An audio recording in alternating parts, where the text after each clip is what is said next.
In 1985, if you wanted to build a fortune, you usually needed something most people didn't have: a factory, a television network, a chain of stores, access to capital, access to distribution. The gatekeepers controlled almost everything. If they said no, chances of success often ended there. Today, a teenager with a smartphone can reach more people in a week than many companies could reach in an entire year just a few decades ago. Something fundamental has changed. The tools of wealth creation are no longer locked behind massive institutions. They're increasingly available to individuals. And that's creating a new wealth formula, one that looks very different from the rules that governed previous generations. The question is, if the old formula was built on ownership of physical assets, what is the new formula being built on?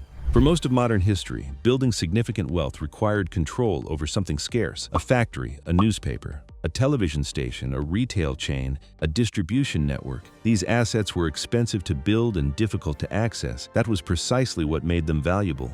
If you wanted to reach millions of people in the 1980s, you couldn't simply open an app and publish your ideas. You needed permission from publishers, television network, record labels, newspapers, large corporations. The gatekeepers controlled distribution, and distribution controlled opportunity. This meant that talent alone was rarely enough. A musician needed a label, a writer needed a publisher, an entrepreneur needed significant capital. Even brilliant ideas often went nowhere because their creators lacked access to the systems that connected products to people. Then the internet changed the equation. At first, it seemed like a communication tool, a faster way to exchange information, a more convenient way to browse content. But beneath the surface, something much more important was happening. The cost of distribution was collapsing.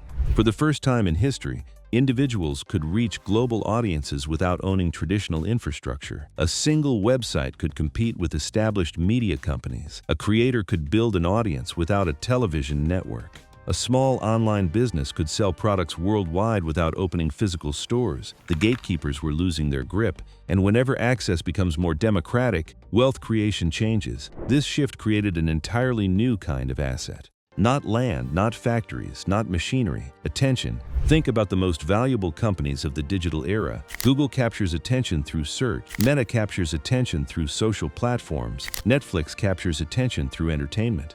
YouTube captures attention through content. The product may differ, but the underlying asset is remarkably similar: human attention, because attention creates influence, influence creates demand, and demand creates economic value.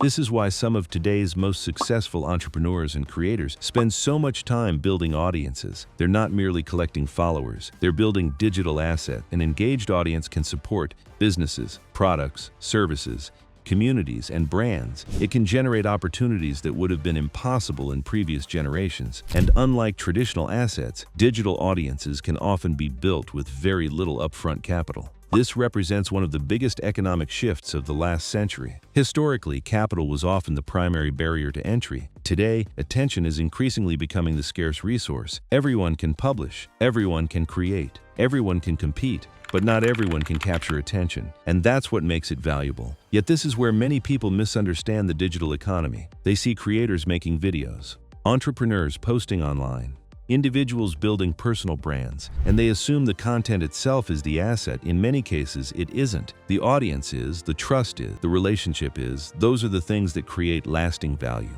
And that's why the new wealth formula looks so different from the old one. The industrial economy rewarded ownership of physical infrastructure. The digital economy increasingly rewards ownership of attention and distribution. The person who controls distribution often controls opportunity. And today, distribution no longer belongs exclusively to giant corporations. For the first time in history, individuals can build it themselves. The implications of that shift are enormous. Because if wealth is no longer tied primarily to physical assets, then a completely new set of rules is beginning to emerge. And those rules are reshaping how fortunes are built in the digital age. If the industrial age rewarded people who owned factories, machines, and physical infrastructure, what does the digital age reward? At first glance, the answer seems obvious: technology, social media, artificial intelligence. But those are only tools. The real wealth formula runs deeper than that, because technology alone doesn't create wealth. Millions of people have access to the same tools, yet only a small percentage create extraordinary results. The difference lies in what they build with those tools. When you look closely at many of the most successful businesses and individuals of the digital era, a pattern begins to emerge. They don't just create products, they build ecosystems.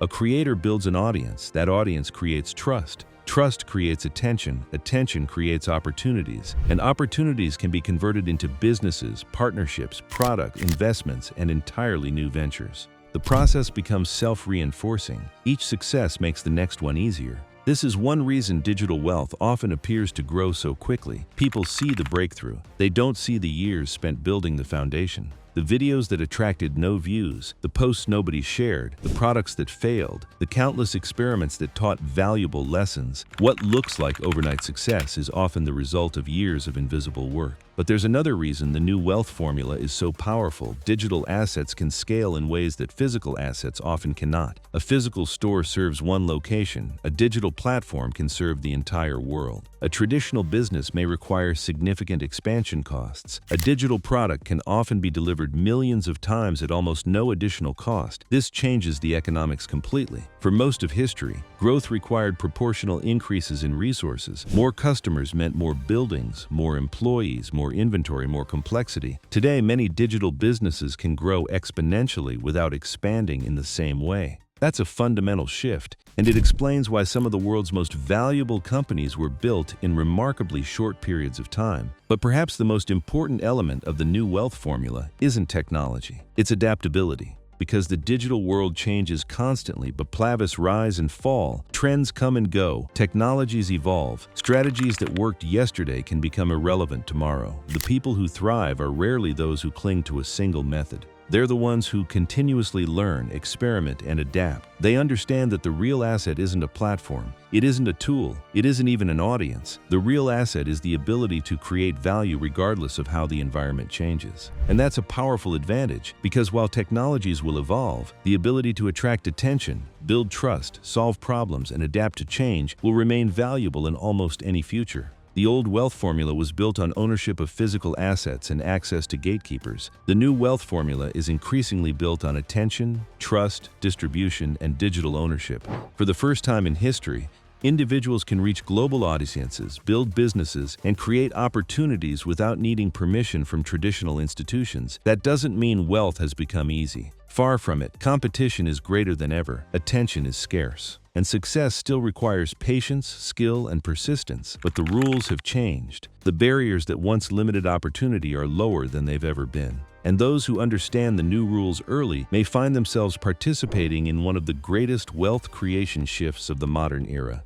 The question isn't whether the digital age is changing how wealth is built. It already has. The real question is whether you'll continue playing by the old rules or learn how the new game is actually being played. Now, I'd love to hear your perspective. If you had to choose one asset to build over the next 10 years, what would it be? An audience, a business, a personal brand, a community, a digital product? Let me know in the comments below.